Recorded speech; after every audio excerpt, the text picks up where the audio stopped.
nous sommes à la Rayboisière, aux urgences de la Rayboisière. Nous sommes dans l'un des plus gros services d'urgence adultes de France, en nombre de patients admis chaque jour. Alors, depuis juin 2004, où nous sommes arrivés, les années passant, on a eu le sentiment, effectivement, que ce ressenti de violence allait en augmentant, peser sur le personnel, médical comme paramédical, justifier pour certains de leur départ.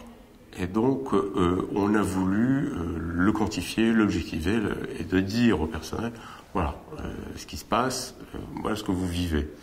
Donc, le 1er décembre 2011 au 31 janvier 2012, au seul point d'accueil administratif et de tri des patients, on a demandé au personnel d'indiquer, de signaler tous les événements de violence, d'incivilité. 41 incidents ont été relevés sur ce seul point. Je crois qu'il faut dépasser cette image que les urgences est un lieu de violence. Non, c'est un lieu d'angoisse, effectivement, de la part des accompagnants, des malades. Et je crois qu'il faut que le personnel soignant se rende bien compte que ce qui fait l'exceptionnel de l'un est notre ordinaire. Donc c'est là où il y a un hiatus important.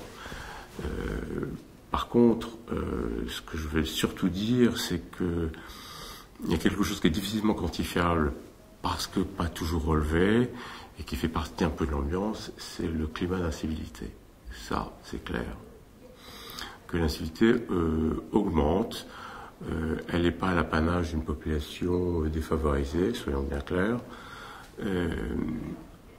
Et ça va du style, par exemple, vous avez accueilli Madame Schmurtz, elle vient pour un motif X, elle a été vue par l'infirmière à l'accueil, qui lui a donné quelque chose pour la soulager, et puis au moment où on appelle Madame X pour la prendre en charge effectivement, elle a disparu. Voilà.